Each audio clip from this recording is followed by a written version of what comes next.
Hey everyone, welcome back to the realm. I'm Gina, and sadly, there's nobody saying I'm rich tonight because he's not feeling well. So we had to move on without him. He texted me and said, just go on without me. I could feel the pain and I was so sad. But we have with us tonight again, Rob and Brian. Hi, guys. Hi. Hello. So, if you remember last episode, we talked about ghost spirits and entities, and we kind of got really excited on the subject. And we said, you know what, we're going to just make this a series so we can dig into this a little bit further. So, we're keeping our promise. We have 4 episodes planned for you guys with this. Ooh. And so, we're going to break this up, break it down, take a look at some things. And then I feel like it's going to go down a rabbit hole from there when we start breaking some of these things down. So, thanks guys for signing up for this commitment over the next few weeks while we get this series recorded. Who do we have on the lap tonight, Brian? Sirius Black. Oh, Yeah, so for good those boy. of you listening, you could go on YouTube and see Sirius Black, super cute dog. I love the name. That's very funny. Love it. All right, guys. So last episode, we talked about ghost spirits and entities, and we kind of just defined them, what they mean to different people in different cultures, and, you know, how some people communicate with the dead and some of the things that we do when we're on investigations for those of us that have been out into, and, out into like paranormal investigations. And so, Brian, I want to ask you, have you ever had a chance to go on a paranormal investigation? No, I live vicariously through Rich. But that's okay. Because that's why I love having like somebody who has not experienced some of these things to like get this outside opinion, because I think it helps represent kind of a lot of the people that listen. Some people, most people haven't had the opportunity to go on investigation. So Right. It's refreshing to have that aspect.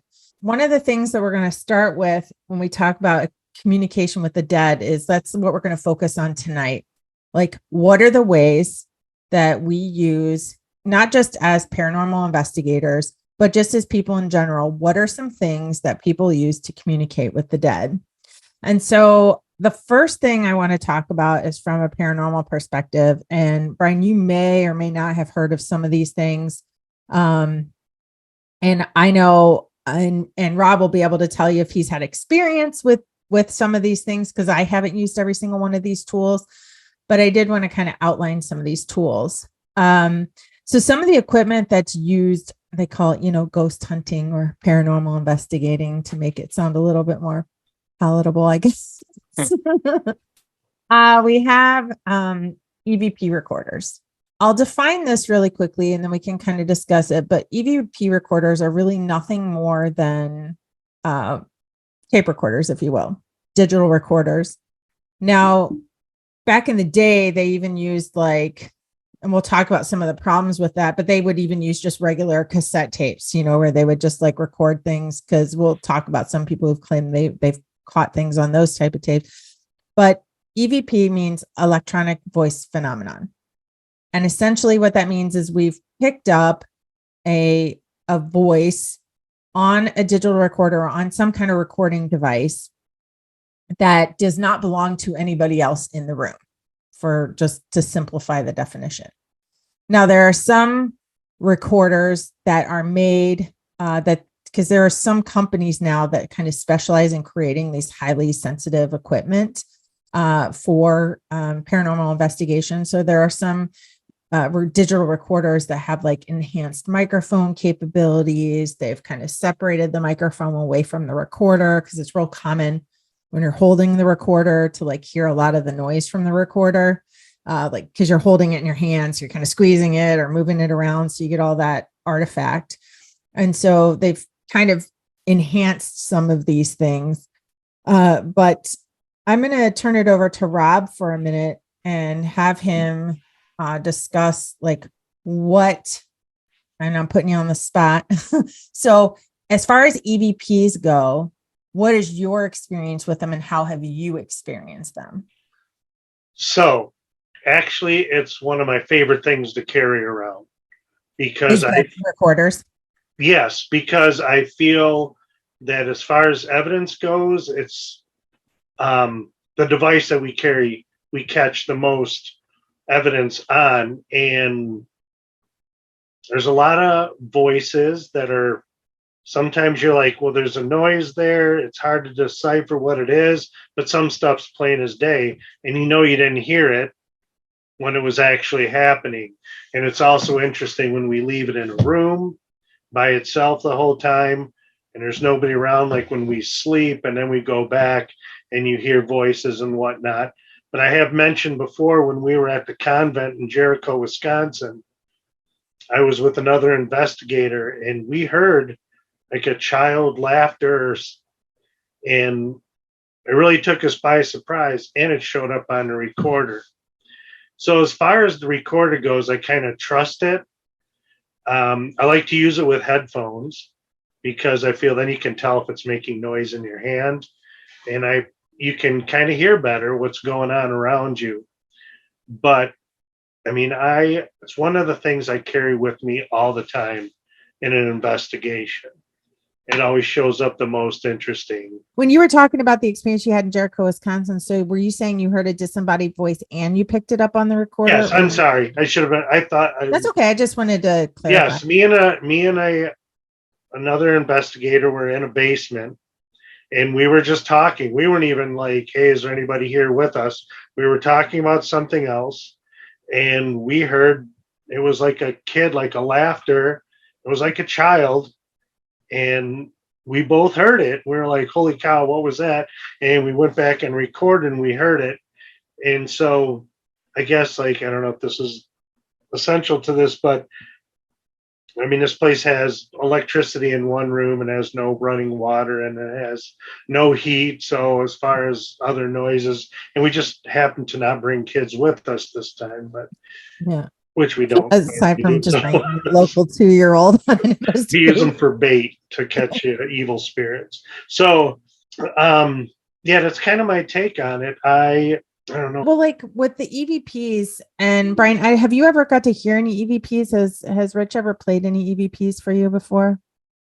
I've seen some of the stuff that he catches, and I've heard some of the EVPs, and it's interesting because I've never actually, one time, I take it back. I have gone on one investigation once before Rich was in the group. We didn't find anything, but EVPs were kind of the first thing that you go to. You have your little digital recorder. They're easy to do, or it's an easy tool to have to use. Right. I've heard some of the stuff that he's gotten, and it's funny because that's usually one of the first things that I'll ask when you guys are away and you come back, and my wife and I will ask him, well, did you find anything, any EVPs? Because that's usually the first thing you'll go to. And that usually seems like one of the first pieces of the puzzle that you collect, where if you get something on that, now it's almost like you can go into the bag of tools and start pulling other stuff out and work from there. So it always seems like that's kind of the first thing you go to. It's one of the first things, if you find it, you can kind of roll from there. It just seems like that's kind of I don't want to say it's the backbone of investigating because I don't have that much experience with it, but it seems like it really is between, an EVP and high electromagnetic fields. It seems like those seem to be the two core pieces of evidence or things that you're looking for to build a case. Right. I mean, when we have the recorders out, usually though, we don't review them till after the investigation, but that's where wearing the headphones comes in. You usually can hear stuff better. So you might pick up a voice that you wouldn't hear with the recorder. I mean, I know it's the same thing when you play it back, but it actually hear it in real time, you have a better chance with the headphones on. Yeah, live EVPs are really cool. In fact, because we were investigating so when I was on a paranormal team, we had the opportunity to investigate a pretty incredible place, and it was a very public place. It was a zoo, And we did a live EVP session there, and was one of the first couple times I had kind of toyed with live EVP. This was some years back. And so with the live EVP, you couldn't hear anything going on in this room, but as soon as you put in the headphones, it was literally like you were hearing. It was like there was another dimension, like the veil was really thin between you and whatever was going on there. So was this residual type, like things that just recorded through space and time that we're hearing played back to us? But the interesting thing is when we went back to listen to the evidence, we didn't pick any of that up. But when you hear it organically with these headphones on, it was unbelievable. So that was one of the things. And I was looking up like the best way to describe EVP to people. And, yes, it's picking up a voice. And the thought is that the microphones are so sensitive that it takes a lot of energy for if we're to believe in spirits and that they can speak or they try to communicate, then some of the thought is it's very difficult for them to communicate on a vibration that we can hear. And then furthermore, it's difficult for them to speak in general because it takes a lot of energy to do so. So to hear a disembodied voice, like you had heard, Rob, I mean, that's a phenomenal, like that's, one of those treasures that you find that don't happen very often. It was awesome. Yeah. And so when you hear it with your own ears and then hear it on the audio recording, that's pretty amazing too, because that's like really big confirmation. But taking a look at some of this, and when I was, dipping into some of the information that I found on this, is that there was some doctors like PhDs who have, you have people on one side, EVPs don't exist. And then you have one side that people are so into EVPs that they've actually created like these EVP societies and like research teams. So like there's actual people that research this with their own PhDs. And then of course you have people on the other side that have their PhDs and they say it doesn't exist. And so one of the people against EVPs were saying that some of the voices are most likely people creating meaning out of a random noise. And they call it like auditory pareidolia. It's like the illusion that something obscure is real. And then he also went on to say, he called it apopenia. I think that's how it's pronounced, or phenia, which is mentally connecting unrelated phenomenon. And what I had to say about that is that how do you explain when you have people speaking and there's a voice there that doesn't belong to anybody and you clearly can hear words being said or a word or a sentence? So it's crazy to me that it can be dismissed. I mean, back in the day when they had the old school tape recorders, I remember like recording and re-recording over my tapes all the time because, I was waiting for the next top 40 to come out on the radio and then flip my tape recorder over on top of my my alarm clock or clock radio so I could record the number one song of the week. But so sometimes the recordings, after you keep recording over it, the quality got bad. Sometimes it just didn't record properly. So you could account for that kind of like distortion or anything that you would hear on a tape. But nowadays with digital recorders, you don't have that problem where you're like recording over old information where there could be bleed through. So I saw you shaking your head a lot, Rob. I know you. What's your thoughts on some of these naysayers? Okay, because there has been times where you hear something and it does sound like words, and we all sit around with our heads really close to the speakers going, what do you think it says? And, everybody could think it says something in a room, but sometimes you walk in and I get where they collectively, the group will decide, well, it sounds like this. So you come in and you get brainwashed or something like, oh, maybe it does say that. But some of it is just as clear as day. Yeah. Like a sentence that's being said by somebody in the room that's not in the room. That's clearly not somebody else's voice. So I don't believe these scientific explanations can explain away some of the situations that I've been in. And right, because I think they've ever been in that situation that they could say it, or they're just coming up with theories. I don't know. Well, yeah, because I think that science needs to catch up with some of these things, but paranormal investigation has been considered such a pseudoscience to others that it's just, that they don't want to take any credence to it.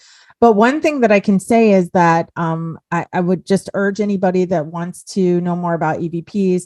Kez and I did an episode really early on, like one of our first episodes where we talked about our haunted West Virginia road trip. And in that we went to or our haunted road trip. And in that, we went to West Virginia and we actually went to Point Pleasant, where the Mothman is from.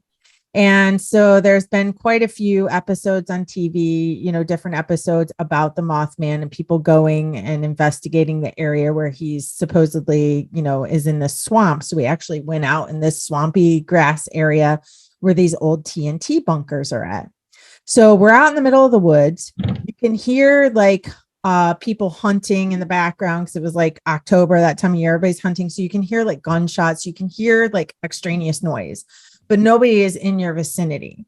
You're also inside of a TNT bunker that when you talk, the echo is so bad that when you listen back to the recorder, or even when you're talking to each other in the same room, you can't even understand what the other person's saying because the echo is so bad.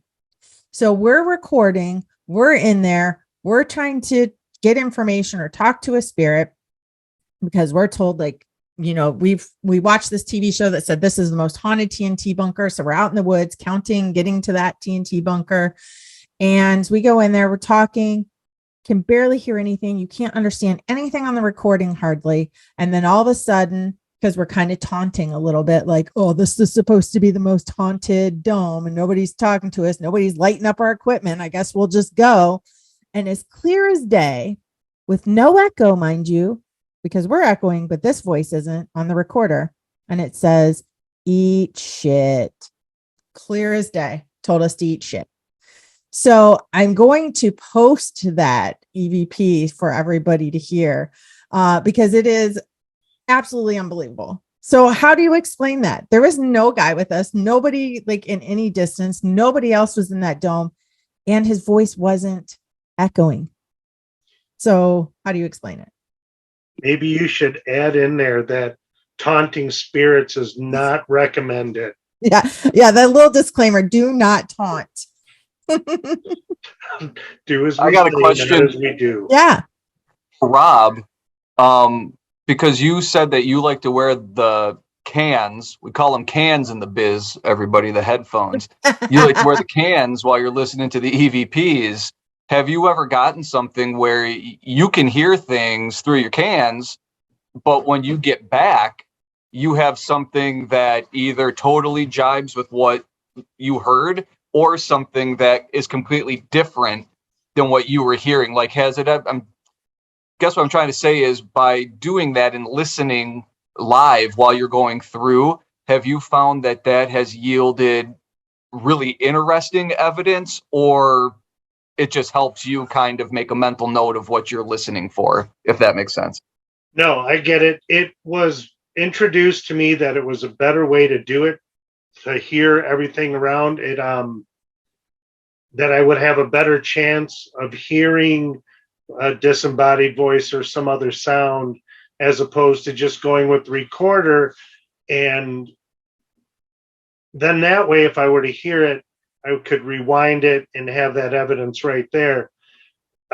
So far, it has not worked for me, but you can hear better. It seems that everything's clear and you can, I don't know, like maybe the range is wider that you can hear. But as of yet, I don't feel that I've caught anything, because even when I heard that disembodied voice, I didn't have my headphones on. We just heard it. Interesting. Yeah, it amplifies, it does amplify it. And like I said, we caught that one where it sounded like something was going on in that room, but then it didn't catch on the recording. So we would have never even heard that version of the evidence because we never would have caught it on the recorder. So I don't know, it's just very interesting, but that's just one of the many tools. And I wanted to spend a little extra time on that just because it is such an interesting one and it's controversial, but it's enough that there are people that have been collecting hundreds of recordings that, I mean, it goes way, way back. I actually would love to do an episode just on EVPs, because some of the information that I dove into on how they even started and how it even became a thing and a mainstream thing was actually pretty very interesting. So can't get into all of it Was it tonight. the two sisters that traveled and did all that kind of stuff and had their show? So And they would do their seances. You know what I'm talking about? Yeah, so I know it does go into some of that. There is a woman that's involved in it, but so way back, let me see here. Back in 1969, so this is when it started becoming modern day. In 1969, there was a Latvian doctor from the country Latvia, obviously.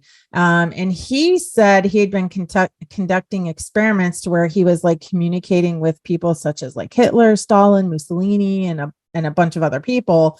And he had like 72,000 recordings supposedly of these voices. And so he wanted to put out this book, and he wanted to put out things. And so there were people that wanted proof of it. So he actually had like, not really a seance, but he had meetings with people, and he brought his device. And so he was able to prove to these people. So they kind of gave him money to move forward on like publishing his book and making his information more available. Because one of them was like, supposedly he had recordings of like Winston Churchill and some other people. So that's why I really want to do a whole episode on EVPs, because I think you guys would find this information completely amazing. And it does talk about some other women who did some recordings too, that kind of helped bring it to the forefront. So in fact, there were things on like 2 continents going on kind of simultaneously with regards to these EVPs. So I find that interesting too, because it's a lot harder to communicate overseas back in the 30s than it is, today. So that's why, another reason why I think there's got to be something to it, which is why there's something to so many things, especially with these ghost spirits and entities, literally in every culture, every background, every country, every place. Everybody has their version of this. So where did it come from, unless we widely as a world population experience these things? And I brought that up in the last episode also, that Edison and Tesla were having a competition for their ghost machine. And if you go on YouTube, I guess is the best way to do it, you can hear some of the voices that Tesla recorded, and that's what the device was for. And that was a long time ago. I couldn't even give you the date, but yeah, Rob, if you could post some of that on the Facebook page when I put this episode up, I would love for you guys to, if you have anything, just post it. But moving on from EVPs, because we could go down such a big rabbit hole. oh yeah, A couple more things of things people use from a paranormal investigator standpoint. So you can watch all the TV shows and see lots of things. I know Ghost Adventures, they work very closely with, one of the biggest makers of this paranormal equipment. So no matter what anybody feels about Ghost Adventures, they have some really cool ass equipment. I will say that, because they work directly with this engineer who creates this stuff and sells it on the Ghost Stop and some of the ghost stores that you can get some of this stuff. So another easy one that people use is a spirit box, which is basically a radio where that has been it just continually sweeps. So the ability for it to stop on one station is disabled within these if you buy the official spirit box. So if you buy official spirit box, that part's been disabled and it's just sweeping over these frequencies. And so as a result of this, it's sweeping radio stations. And what it's thought to do is that, or radio frequencies, is that spirit can use this box to pull these words as it's sweeping and form these words, or form responses to what you're saying. So they have it like, I can't even remember how many channels it's sweeping in a second, but there's also you can use AM or FM radios that automatically will sweep, and it'll just keep continuing to sweep. But with the spirit boxes, they disable that. And they also add in so that it's always white noise in the background instead of playing the background radio stations. So if you just use a regular small transistor radio or something that has a scan capability where it'll continue to scan at a very fast speed until you stop it, The spirit boxes, the technical ones, have disabled where you're going to continue to keep hearing the radio noise and they'll just pull out the words. So there's that. And we've used that before. Is there anything you want to add about spirit box, Rob? Yeah, I don't know exactly how I feel about the spirit box. I mean, we've had some interesting sessions, but it's like kind of like chance, I feel. Mhm. You know, sometimes it'll just be gibberish. Well, this is a technique we've adapted, is that we have somebody sit there with the spirit box and put noise canceling headphones on, and we blindfold them for sensory deprivation, so they can't hear and they can't focus on anything else. And somebody else will read some questions, and then we listen for the responses. We've had parts where certain, a minute or a couple minutes of it might be like spot on and it's creepy, but you can sit through a lot of it where nothing matches, and you're talking over each other. And so I feel like, as my experience with it, like when I wear the headphones, I can't keep up with the words. My mind's too slow. So I guess you have to have a bit, that kind of the person that can actually pick up the words quicker. I feel I see the best results on TV shows. So I don't know how to feel about ghost hunting TV shows. So I think what that is, though, Rob, is I think that because the TV shows can afford this more expensive equipment that has that point where it disables, because the things that you and I are used to using, it sweeps and it sweeps fast, but you're still picking up the chatter from radio stations and radio frequencies, where the spirit boxes disable that. So you're only going to hear a voice, supposedly, if spirit's going to make you hear, like it's going to use that voice at that moment. If that I makes also don't know how much I trust mainstream ghost hunting TV shows. Yeah, no, I get it. We know already that some of it's done for ratings, but the best one I ever seen was on Kindred Spirits, and they actually did it at Farrar. Oh, that's cool. Oh, I think Right. that was quite recent too. Yeah. It was, yeah, within the last year, I think. Yeah. So that was really cool. And just recently we did one where a lot of it wasn't working out, but then there was a stint of a couple minutes where it was like a conversation, question and answer. So it's not necessarily one of my favorite things to do, but that kind of session, the way we've been doing it, I like to try it every time. I would really love to buy a high-tech quote spirit box just to see, if just to do my own experiments for that much. I think we should buy some and I'll go somewhere. The last, and might not have been the last investigation you were on, but it was one of the latest out of town ones that you guys were at. And Rich was saying that you guys had an interesting spirit box session. Yes, that would be. So my wife and I, as he's explaining the spirit box, because I'm not super familiar with them, and he's explaining it to us, we're going, okay, this makes a lot of sense. But if you want to kick that up to another gear, you take your spirit box, you have your questions and everything that you have prepared. If you brought somebody else in who knew nothing about what was going on, you have somebody who you say, okay, they don't know what the building is, they don't know any stories. You say, hey, we're going to put you listening to the spirit box thing. You tell us what you hear. Now you have somebody who's hasn't been influenced in any way during any part of the investigation. They're coming in just for this one piece, and with no other knowledge, the things that they hear now are not that it's going to be a more accurate or a purer form of what they're hearing, but it would be a little less biased one way or another. That's why we do it with the headphones and the blindfold, because we don't share the questions we're going to ask,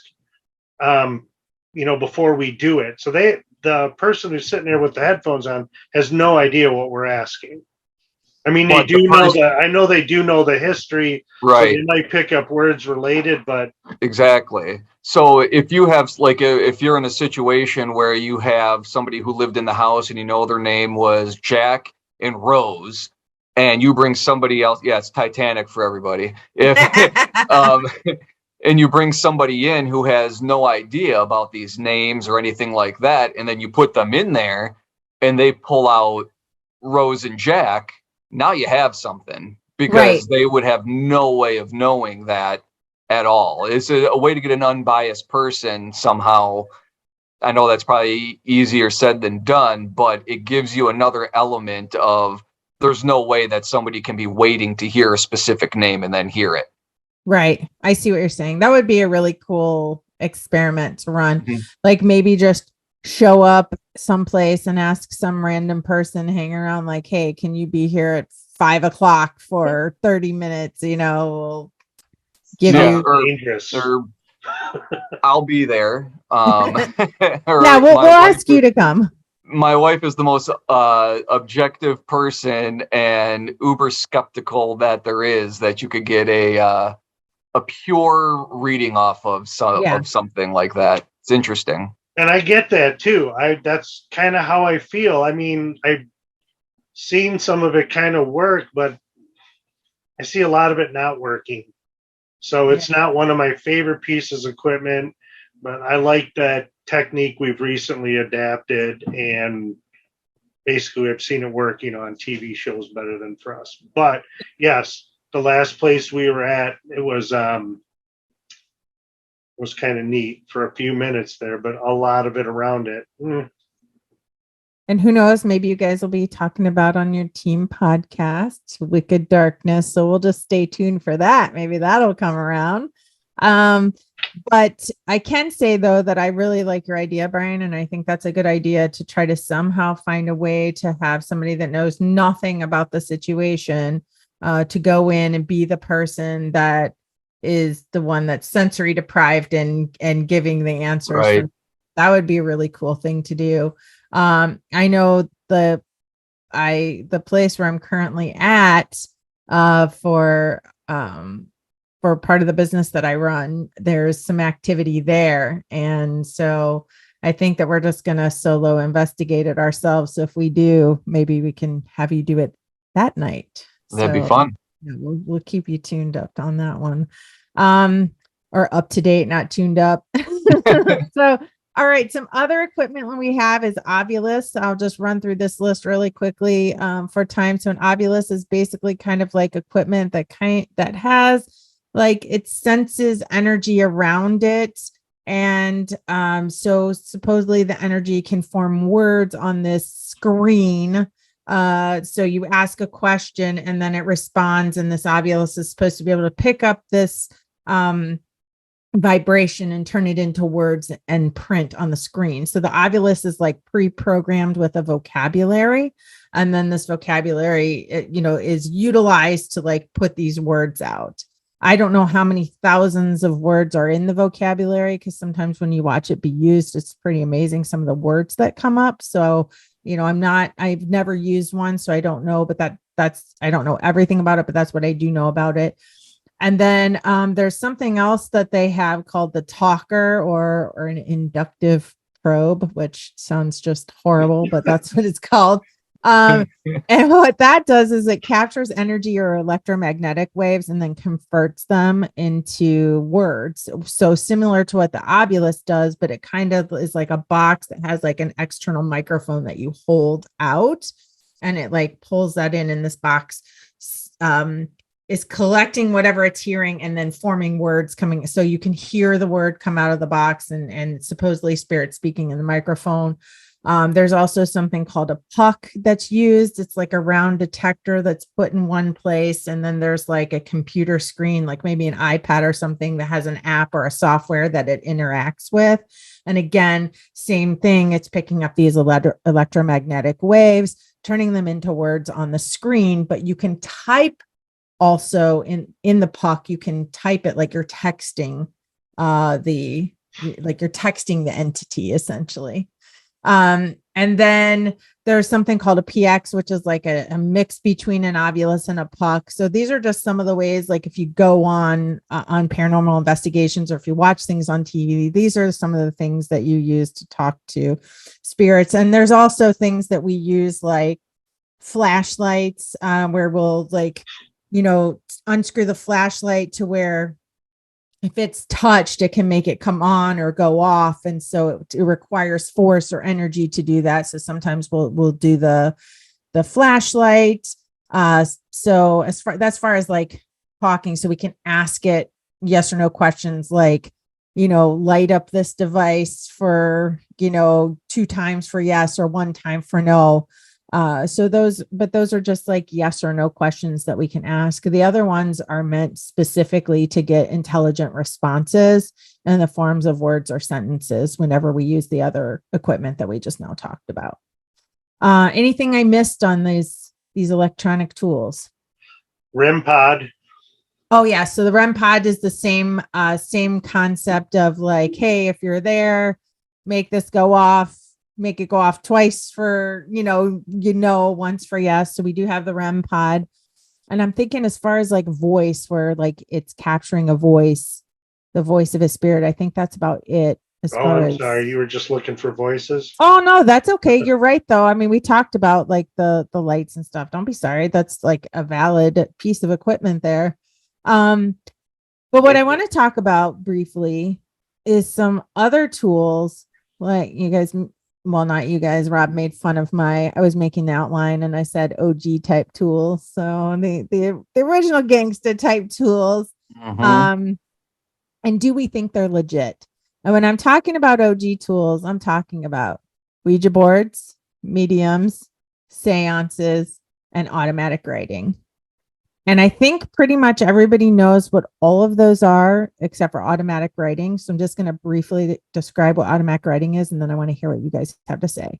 So automatic writing is a mechanism by which you can either ask questions. It's where you're channeling spirit. So you have somebody that is sitting there with pen and paper, and they ask questions to spirit, and you just loosely hold the pen or pencil in your hand and allow it to start write, or you just start writing and you write whatever's come into your head, like stream of consciousness. Sometimes they do it in a blind presentation, like similar with deprivation, like noise canceling. So you have somebody asking the questions and the person can't hear and they're just writing the answers. Sometimes they'll have person doing automatic writing in another room where somebody's asking questions in one room and the person's writing in another room to try to make it more interesting. Either way, automatic writing is considered a way, it's been around for a long time, where you're basically receiving communication from the spirit world. And it is along the lines back when I was younger, along the lines of, the mythical thing of like, or the not mythical, but the scary thing of Ouija boards and things like that, that you were getting negative spirits coming through your pencil lead. So that's automatic writing. Now, there are some people that use automatic writing too, people that are like highly spiritual people who communicate with their spirit guides and things like that. And they meditate and they call upon their spirit guides to give them information. And so it's kind of like journaling after meditation. So some people even consider things like that automatic writing. But as we're talking about ghosts, we're just going to apply it directly to like specifically trying to communicate with the spirit world. So what do you guys think of those things? Well, I feel that kind of writing, I mean, when you're scribbling and when you're writing words. So it's always been, I've seen the people look up and they write, but I don't know if I feel how legit that is. Mm-hmm. I don't know a lot about it either, so I can't really say I've seen it work or not work. But to me, you're just scribbling and if you're scribbling or if you're making words. So it's something that could easily be kind of manipulated or faked. So not really. I remember trying it out when I was a teenager and I would hold the pencil really lightly on the paper and then the pencil would just start moving. And as you get older, you start to learn more about muscles and mechanics and electrical impulses that are traveling through your body. We're mostly water, right? So we're already transmitting energy. So I think that some of that is just like our normal muscle movement that we Yeah. don't normally detect that's causing the pencil to do that. Because if you ever seen my handwriting too, you wouldn't be able to decipher anyways, even if I tried doing that technique. The writing seems like that's just kind of the cheater's way out of a Ouija board of long form answers, of spelling things out. Just get somebody with a pencil and we'll just do the same thing and we'll just kind of Yes. cut to the chase. Right. I mean, that's basically what that is. I mean, you can stick to your yes, no, and you can get you more complicated, more fun moving the little thing around, or you can just go directly to N and just have somebody scribble it down. I don't put a lot of stake in it. Right. Yeah. Yeah. I don't put a lot of stake into either of those. For mediums, everybody perk up.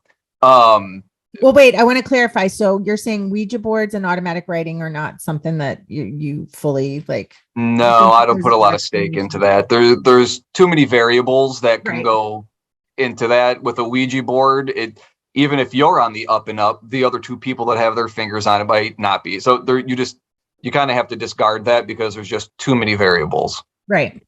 Fair. So what were you saying now? So now you're on to mediums. That was in your list. So for mediums, I know we kind of wanted to go down that rabbit hole last time. For me, I have an interesting relationship with the way that I look at mediums. I've spent over 20 years listening to the radio show Loveline. If anybody remembers that, with Adam and Dr. Drew, you can find it online and listen to all the old episodes. But one of the things that they would always do around, Halloween or Valentine's Day is they would bring a medium on as a guest, and antics would always ensue because Adam would just destroy the person because it was mildly obvious what they were doing. It's really hard to distinguish between somebody who's doing a cold reading and somebody who's on the up and up. Mm-hmm. And when you listen to that show, especially for Adam and Dr. Drew, each night, that would always be their example, is they basically cold read the callers all night long because you hear the same things over and over and you know what paths to go down. And they, would take calls and essentially do the same thing that the medium could do. There was one exception, and that was Peter James. Peter James was kind of an exception to the rule of how Adam Carolla would treat them. Peter James had something else going on that really you really couldn't put your finger on it.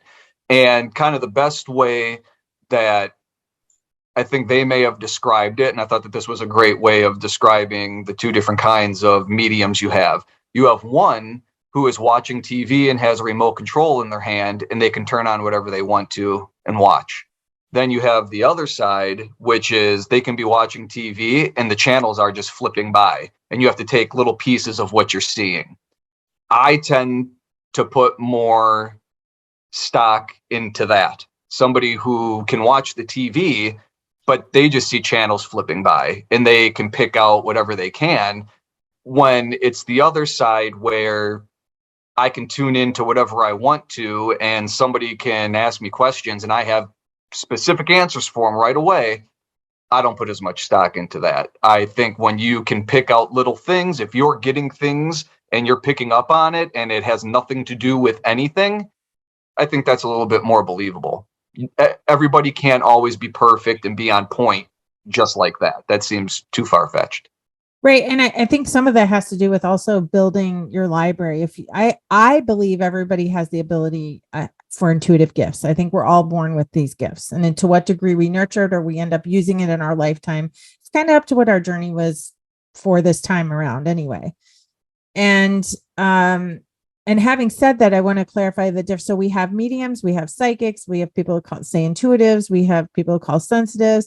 I mean, basically, it's just varying degrees of the same thing minus psychics. So the difference between psychics and anybody who considers themselves intuitive, empathic, or being a medium is that psychics are usually people who like read situations or can predict certain things and or just sense certain things. So there's different types of skills that fall under that. There's clairaudience, claircognizance. There's all kinds of things that fall into that. Not every medium is a psychic and not every psychic is a medium. So they are two independent things. So I just want to quickly put that out there. And as far I understand 100% what you're saying, because sometimes I'll watch things, I'm like, man, they're either really good, like they're really in tune and have nurtured their mediumship to a degree that is just beyond something I could ever fathom achieving in my lifetime, or they're really great at cold reading, because cold reading is a thing. Like, I mean, Yes. it can be proven because, you know, it really can. So it is a thing. So I appreciate that, that analysis from you, because you're at least leaving the door open. Rob, yes. Yes. What is the definition of cold reading? I've never heard the term before. So cold reading is essentially, I wasn't sure if Brian wanted to answer that, but cold reading is basically where people have done studies or they've formulated. So people that are really good, let's say, at patterns. Okay. So people that are cryptologists are really good at breaking codes and breaking patterns. So there's people who are talented in a cryptological sense, where they can recognize these patterns and they can come up with ways of appearing that they are mediums or psychics based on their ability to read body language and or find common denominators that are usually in everybody's Just life, that if you say it, you're generalized answers, generalized questions. Yes. And that's how I feel about a lot of that. People that want to read your fortune and tarot cards. I mean, there's a lot of that. But at the same time, we know that, I mean, psychics and mediums, we know the government has used a lot of that type of activity to, especially during the Cold War. It's all MK documented. Ultra, real thing. Right. So we know it's out there and it exists, but okay, yeah. I feel like a lot of it is generalized questions and answers. So understand the definition, but also, I mean, I've been in the presence of mediums that I trust, because I've seen and heard some pretty cool things that I don't think they could have came up with by themselves. Well, I actually worked with one, so it was. But it's okay. Go ahead. Is it okay? Yeah, go ahead. Right, because Gina has. We were at that house, and I brought it up last week, our last show, where we were investigating a situation of this family's son that had passed away and felt it was communicating. And when it came up about a nephew and them trying to pass the message, we were never given that information. None of us were given that information. And we try to keep Gina separate from all of that. So we do interviews with the people. We don't just, go in their house. We interview them, and any information or research or history, we try to keep her far removed. And she'll bring up some of that, but that whole situation was just insane. Like, it made you feel tingly and weird to see that work. And I've seen her do other stuff in other situations as well. Sometimes it makes me feel like I need to wear like a lead helmet around her, just in case I'm mad at her or something. No entry. Yeah, so I've seen it work. I do think there's a lot of bullshit out there. It's like especially when you read about the old seances and the ectoplasma you would see in the pictures coming out of their mouth and whatnot. And Ouija boards are, I don't know how I feel about Ouija boards, because I do understand you got all these hands on there, and who knows who's moving what, right? It could be going anywhere. And, as one of the rules of the Ouija board is you never use it by yourself, or you'll end up like Linda Blair. That's right. Isn't that how that was supposed to happen? So you're supposed to always do it with somebody else, but you don't ever really know what that other person is doing. And I haven't used a Ouija board since I was 15, and I'm pretty old right now. So, and when we were using it, we were indulging in a lot of weird occultism, me and this kid from school, and we were using a Ouija board, and we had a couple weird experiences, and then, which I don't know, maybe they could be explained. Maybe he was doing something or whatnot, but the final experience couldn't have been faked by either of us, and that was it. I've never touched a Ouija board since then. I don't know how I would feel about it because I still Creeped out by I don't that. trust in other people enough to do it. I mean, and have somebody super sincere, just like floating in. And then you're supposed to be letting spirits in your body, and you're not supposed to always trust the spirits, and you're letting in evil. They could be good. You don't really know who you're talking to. So is that the kind of thing I want? Well, as I've shared before, I don't know if that's the kind of thing I want, being channeling spirits like that. Yeah. And they're made by Parker Brothers. So is that a reliable source of, you know? I don't know. I mean, some rosaries are, made in China. Right. Or you could get something made by a voodoo doctor down in New Orleans, right? Have you been in a voodoo store? Just side note, have you guys ever been in a voodoo store down in I New have been Orleans? to New Orleans. Oh my gosh. There's some voodoo shops like on that area you go in. It's crazy some of the stuff they have in there, but that's for a whole nother episode. Yes. Because we do have somebody that is very well versed and studied in voodoo and hoodoo. So she's going to come on the show very soon so we can interview her on that subject. So I'm excited about that. That's coming after the first of the year. Nice. But Brian, to your point about how like people receive information, I receive information like the latter. So it's not always guaranteed that it's going to happen. It's not always guaranteed that I'm going to be able to give like a good amount of information or a lot of information. I can't just perform on a dime. You aren't going to hold cards in front of me and I'm going to tell you if there's a waiting line on the other side because I can't promise it's always going to work. But when it matters and when it counts and when I'm supposed to pass information along, that's when it's going to come. Like I could never be one of these people that goes on a TV show and like has my own TV show like Long Island Medium. And I'm not like discounting her That's ability. cold reading. Yeah, I'm not going to discount, what she receives or what she does, because sometimes there's information she gets that just you can't it's undeniable. And so it's the same thing with me. So I try not to judge anybody that has or says or displays they have a gift because it's different for everybody.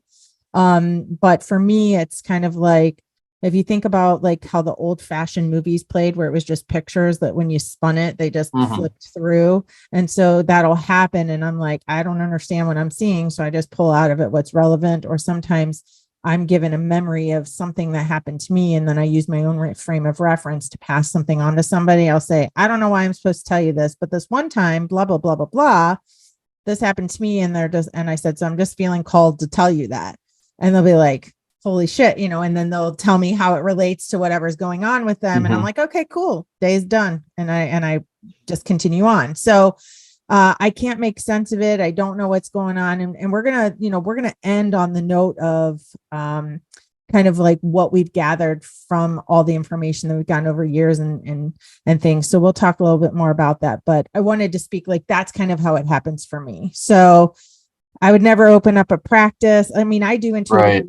Sometimes messages comes through, but I don't advertise it as such. And that's why I don't walk around saying like, I'm special, because I don't control the gift. It's just whenever I'm supposed to do something, then the information will come to me. And that's pretty much how it is. So that's how it works for me. Yeah, that's really that's interesting. And to me, I always put a little bit more credence into that because that makes a little bit more sense.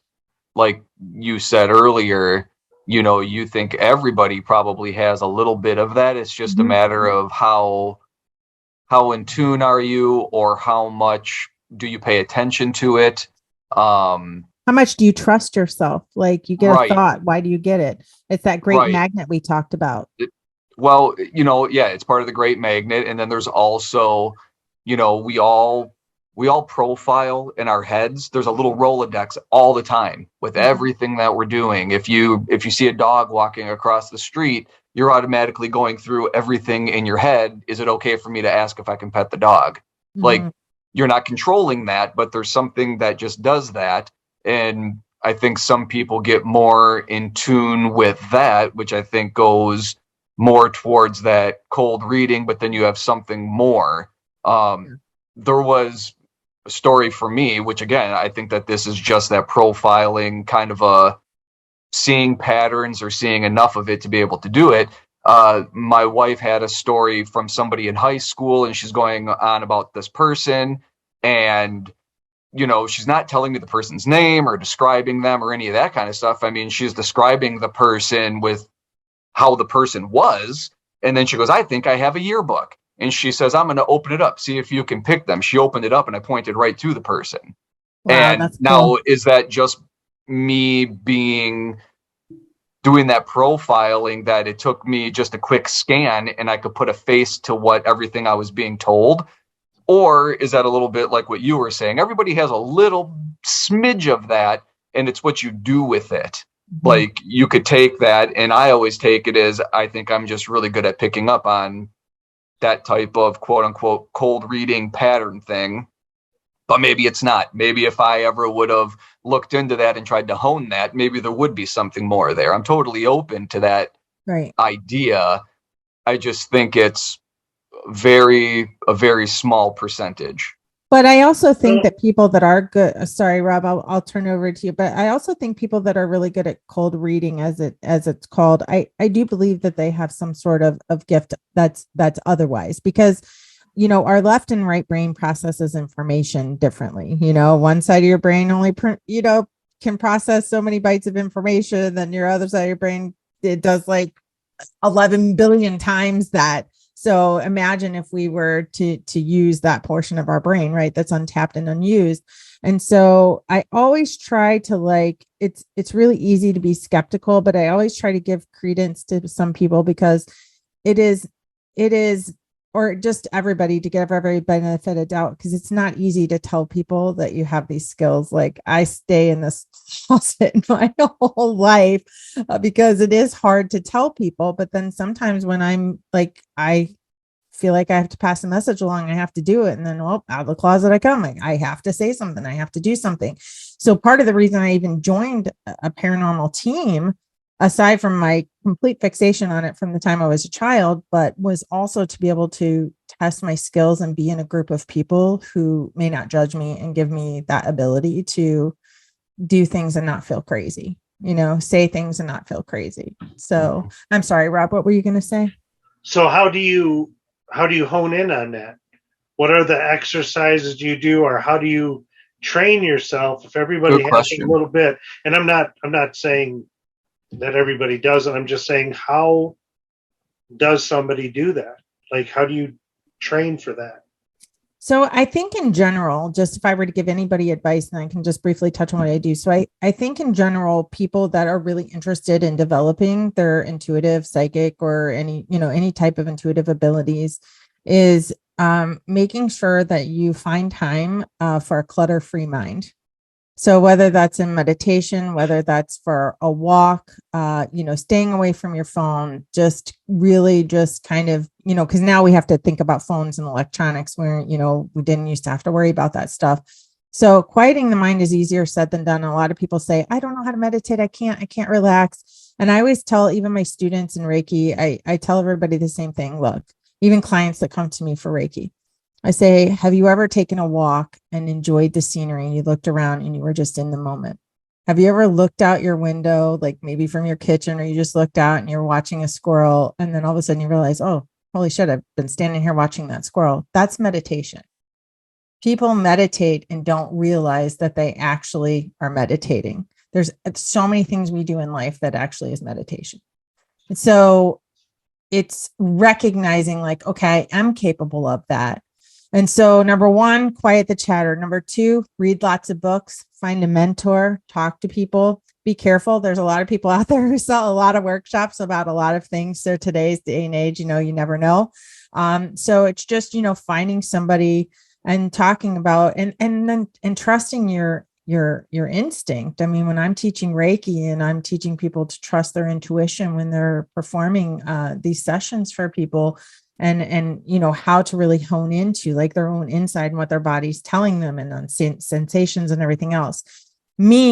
I think that my journey, I've just always experienced this since I was a child. So there's things that I remember from when I was 1.5 that I should have no memory of, because really we can't really recall information back that far. There's a small number of people who can even remember things from when they were 2 or 3. And so I have a lot of things that I remember from that time in my life. And so I always displayed these things throughout my life. I always experienced other things there that nobody else could see or hear, to the point where, I thought it was normal, but then as you get older and you think, okay, am I crazy? So there was things like that. And so I didn't nurture it for a long time. I just shut it off by trying to ignore it. And all it did was make me a very miserable human being and feel very bogged down and sad, because I had all this energy flowing through me and I just didn't know what to do with it. So essentially all I did was just like, I hate to say it, but I didn't do anything really to nurture it, other than when I realized it wasn't going to go away, I just started reading books. And the best thing that I can recommend to people is read books from 20, 30, 40 years ago. Start with those, because those are people that had really raw information out there, and wasn't danced up with a lot of the smoke and mirrors in some of the books and workshops that we see today, if that makes sense. Hopefully that answered your question. Yeah, it did. Sorry, it was long-winded. It did. No, it's just because I'm like, well, I daydream a lot and I talk to myself in my head a lot. Maybe I'm not crazy. maybe it's a form of meditation, right? So, because even when I try and sit still, like my mind does not shut off. I can't. That's maybe your higher self talking to you. I tell people, pay attention to that. My Reiki students, I say that could be your higher self talking to you. It could be, because I think I'm crazy. So that there's stuff wrong with me. Like maybe I need medication, but maybe. I mean, if the voices are telling you to hang by your toes from the rafters with bat wings, maybe we need to have you talk to somebody. Checked out. Or maybe it means I can fly. I don't know. Maybe, you never know. I'm waiting for evolution on that one. So, I mean, I know, and for listeners, hopefully that wasn't too long-winded, but I just kind of like, if there are people out there that feel that they have things happen to them that seems more than coincidence, the best thing for you to do for yourself is just find other people, like-minded people, and talk to people. But again, it's like making sure you're getting good and solid resources. So I always start with the basics. I went back 30, 40 years on some of the books that I started to read. And that was even when I was a teenager. So it's really old. I know. We don't need to talk about that. We already know Brian's the baby of the group, because he had to tell us about that last time. I'm not that young anymore. Okay, so there's a lot of gray in this beard. Yeah, but I think it was like last episode we were talking about something, and I think we were talking about the 80s, and you said like you were 2 or 3, and I was like, oh, rub it in. All right. I miss the 80s. I do too. It's such a good time. I'll say that every time. I know, if I could go back to any time, I think it would be the 80s for sure. So once we figure out time travel, that's where I'm going with the DeLorean. So, okay, we talked about all this stuff, what we think about, just introducing some of the ways people talk about it. So we'll be wrapping it up here soon, but I wanted to ask you guys, like, why do you think we feel the need to communicate with the dead? Like, why do you think people do this? Or maybe why do you do it? Like, what's the fascination? Just, I'd like to hear from you guys. Because it's cool. No, it's when you see or you hear stuff about this, and you hear people picked up video or EVPs or had these experiences. I mean, I'm a monster kid. I've been into all this horror movies and myth and legends and UFOs and paranormal since far back as I can remember. So to me, it's like, well, man, I mean, if I can get a result out of it, I want to do it. It's creepy. It's scary. It's weird. I've never tried to reach out to somebody. Maybe people do it for answers or just to contact a loved one or to verify to themselves there's an afterlife. But for me, it's always just been, it's kind of neat. You know what I mean? It's kind of creepy. It's kind of neat. Um, it's interesting. And I sometimes think that there's some part of me that likes to do this too, because I'm such a skeptic that maybe there's something more beyond life than, well, as we talked about, just being a Avoid. frequency Yeah. trapped inside of carbon and someday dissipate into nothingness. And that's, So you're looking for answers, basically. The well, chance that looking there for are answers, and it's kind of, yeah, I guess so. I guess I'm looking for those answers, but I think in the forefront is, I don't know. I think it's just really neat. I kind of just want to keep doing it and get evidence, and like, this is just amazing. right. Me, that is me. That's me. Yeah.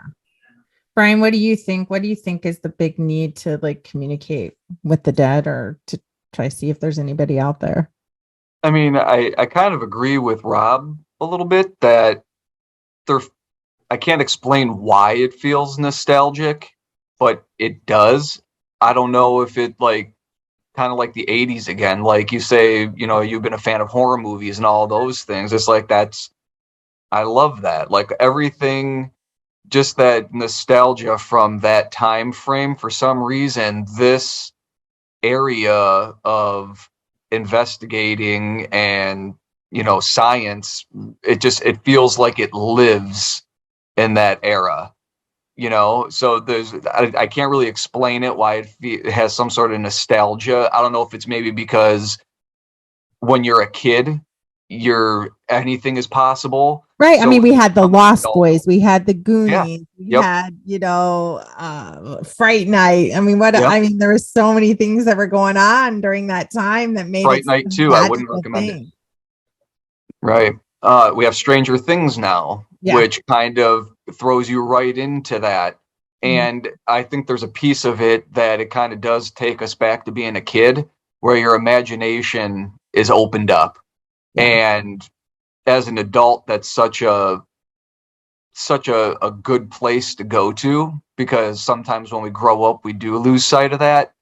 And being able to hold on to a little bit of that, I think, is a really healthy thing to do. Mhm. And I also think there's a really super cool science angle to the whole thing. Like when you're a skeptic, I consider myself, I want to believe, but I'm also super skeptical. I would love to be able to debunk everything, Right. because you learn by doing those things. Like there's so many things that you can learn about other areas of expertise besides this by doing this. I mean, just picking up some books and reading them, or watching documentaries about this topic. Like Right. you can learn. It's always good to be a sponge and absorb information, because it branches off into other things in life. Like, Right. so I think it's a really good way to just learn other things, especially in a scientific field. Right. And I think the reason why all of those things kind of come together is because somebody at some point, with their human brain, being a human being and being alive, thought, well, what happens after that? And Mhm. then you just pick up from there, because that's always the question. I mean, Right. you What know, we have the happens question, next? right? Is there aliens? Is there, you know, a Loch Ness monster? Is there life after death? These are all things that as human beings we're very interested in, because we have a big interest in what happens after we die, because we would all hope that there's something more. So you want to be the person to find that. And you can go back and look into history and see that people thought the world was flat. Somebody had to prove that it's not. It was a known thing that people believed, and somebody had to go prove an alternate idea. Right. So I don't think it's so far-fetched for any of those kind of paranormal topics for people to just discredit. It's interesting because we don't know. And if somebody does find something at some point, that could change a lot of things. I agree. Because I think like a big thing is, the unknown, and it's cool. And it just like, it is a super cool thing to do.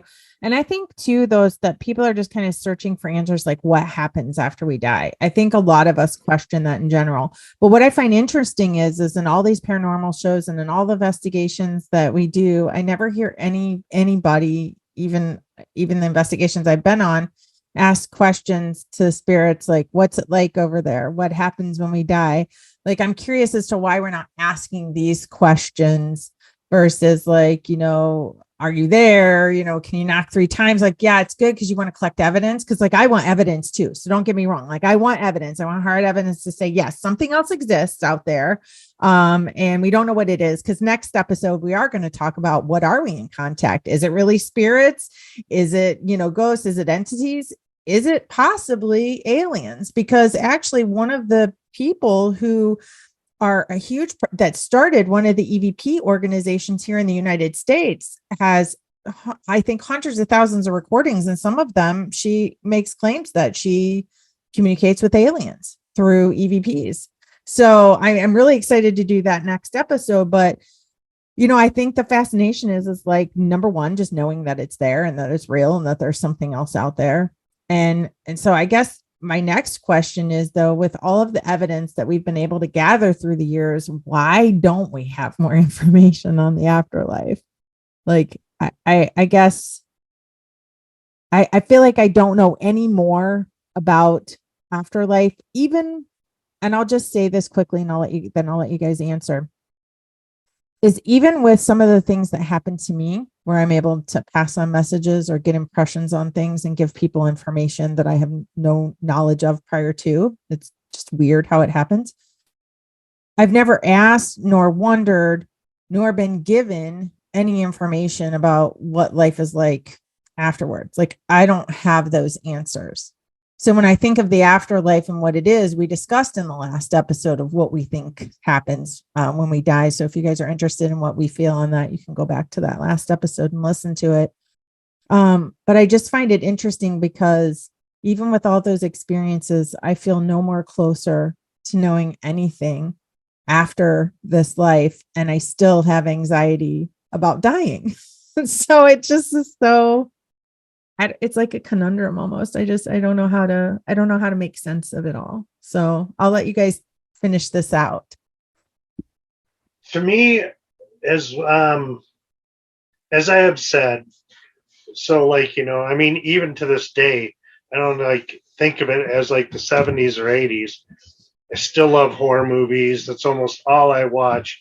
But as part of thinking about it, as part of being a paranormal investigator, it actually kind of throws you in a horror movie, It's like the closest you can actually really be into being into a horror movie, even though it's not necessarily, anything like a horror movie.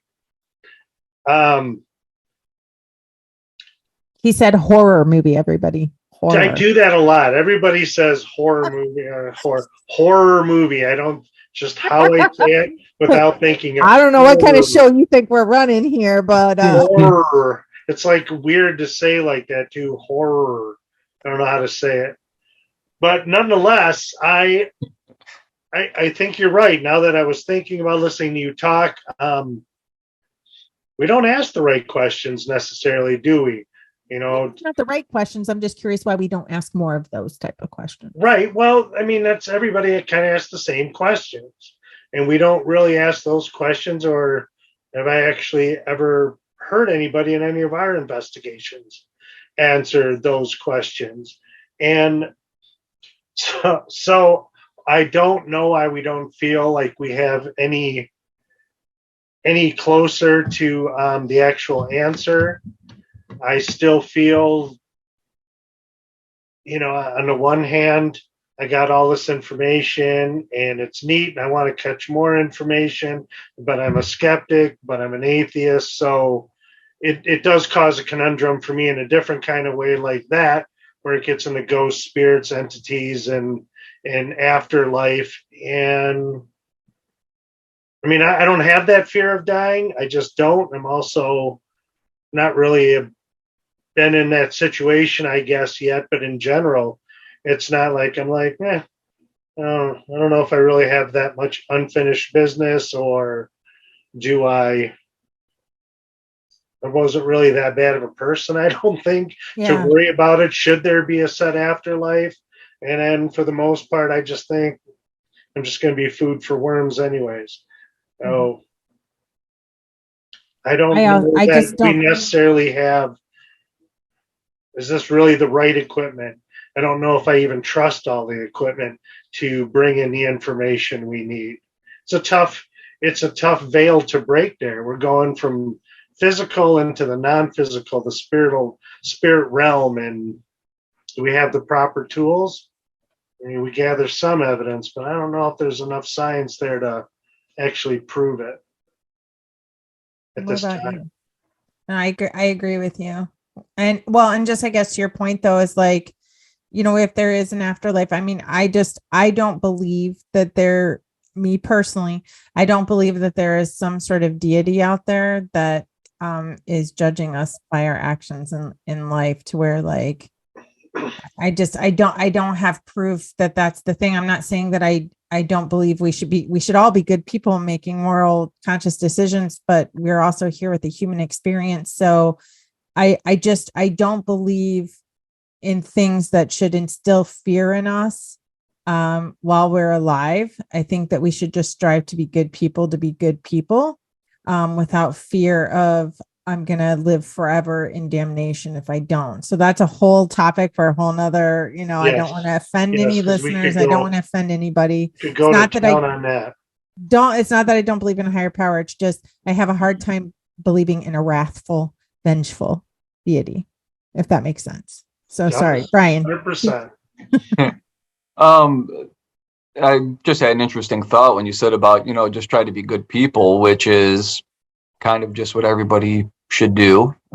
It'd be a much better place if everybody just tried to do that and treat people the way that you like to be treated. But on the topic, like when you say being good people, it's interesting when you say you don't ask the questions of, what's it like when you die? How did you experience things? Like you said, you don't really do that.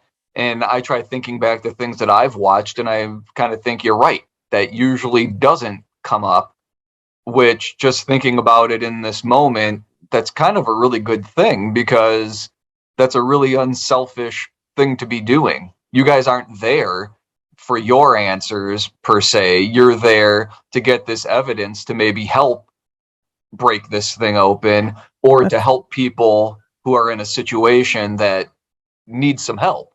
That's such a phenomenal way to look at it. Sorry, I didn't mean to interrupt you, but thank you for that, because that really puts it in perspective. Sorry, go ahead. Yeah. That.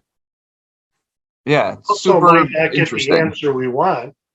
What's that, Rob? We might not like the answer we get. Mm-hmm. That's true. And, it still goes to, you're not asking the question, that I'm still going to count that as unselfish. You're still looking at it as a overall thing to get, like, the thing that you guys want to walk away with.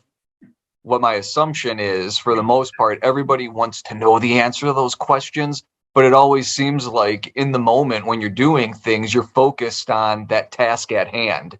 Yeah. Which, true. I don't know. I don't know if that means something or nothing, but it popped in my head. As to why I don't know why we don't have more evidence or more compelling things for people to believe. I mean, it's kind of like with UFOs, it's the same thing. It doesn't matter how much different the proof is. I think they just had a report come out that a lot of the cases in the declassified document from the Pentagon, that a lot of those cases that were looked into by a third party or whoever did that, they came back as could be weather balloons, It could be foreign drones. And it's like, okay, we're just going right down the same thing where it doesn't, any of the evidence that we collect, no matter how compelling, it doesn't really matter until an alien lands on the White House lawn and somebody gets out. People still will not believe it. It's just not going to happen. So I think when it comes to paranormal and ghosts and spirits in particular, it's kind of that same thing. You can get really compelling evidence, but it's never really going to be accepted by mainstream just because somebody can always have a counter to it. I had to look up what the quote was because I couldn't remember it. Is, for those who believe, no proof is necessary. For those who don't believe, no proof is possible. And that's probably the tightest bow you can put on the whole paranormal realm, is that you're never going to be able to convince somebody who isn't going to be convincible. I love Neil deGrasse Tyson, but he falls hard into that category of it doesn't matter whatever happens.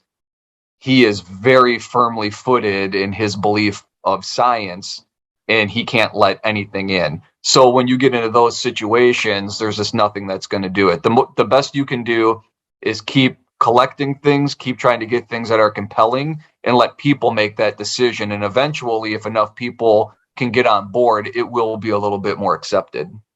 Yeah, and I agree. I mean, we have people today that still, even with all of the evidence that we have to show them, still believe that the earth is flat. I mean, there are truly people that still believe that. So, you're always going to have people that will never be convinced of something that they have their mind so fully set on. And honestly, I just feel like that was their journey in this lifetime. I feel like when you come across somebody who's so deeply rooted into something, that was the experience that they've chose to have at this time. So whether, if not this lifetime or the next, if that's what you believe in, I think eventually we start to learn and to evolve and get in touch with more things. And I guess at the end of the day, like, do we even really want to know all the answers? I mean, I mean, as cool as it is to know, I mean, Rob, simply put, would you want to know everything if you had the opportunity to know? No. If we asked, I don't know if we would always like the answer we would get. I don't feel like I need to because have all the answers. It's fun trying to figure it out. Yeah. Right. It gives us something to strive for and work towards. And I don't need to know all the answers. What about you, Brian? I was going to kind of say the same thing, that half of the fun is getting there. Yeah.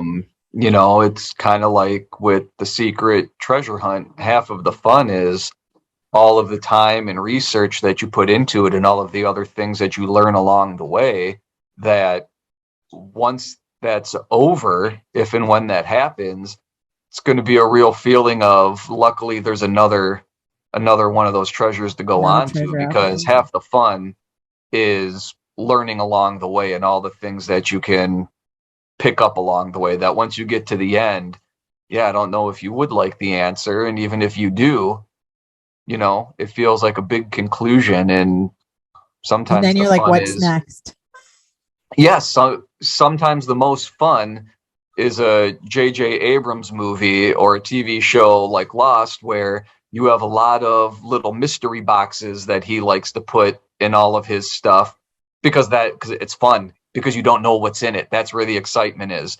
Sometimes, just like at the end of some J.J. Abrams movies and TV shows, you don't like the answers you get at the end, and all the fun was continuously getting mystery boxes. Well, and I think so too, just to put a different spin on it, because I always like to put extra, see it from a different perspective.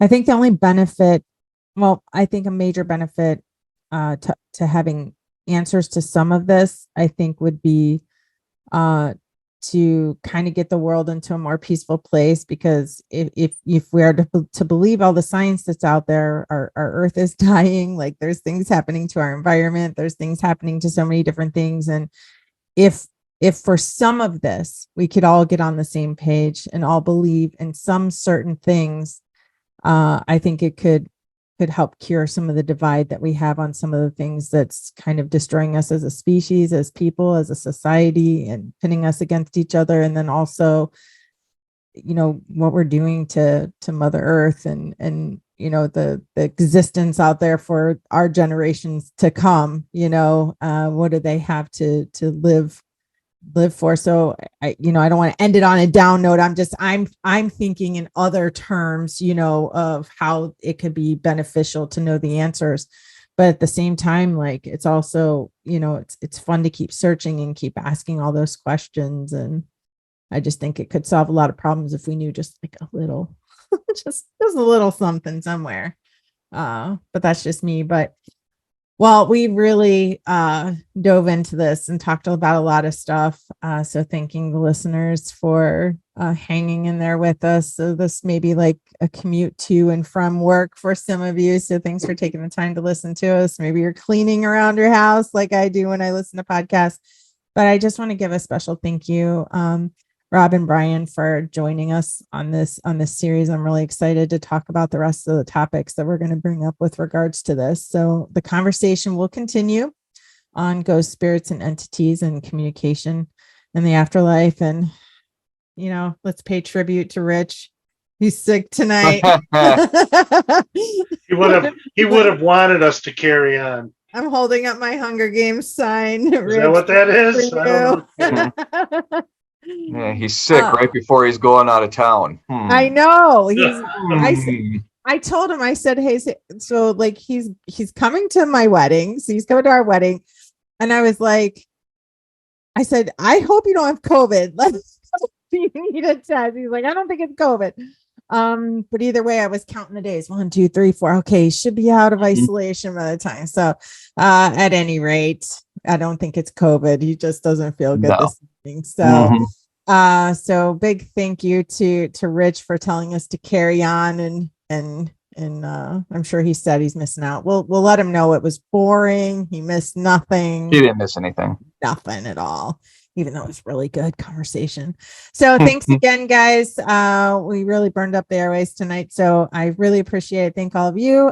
Check us out every other Monday while we finish out this series, and then every Wednesday for Weird Weekly News. So with that, see you around, everybody. Bye. Bye. See ya.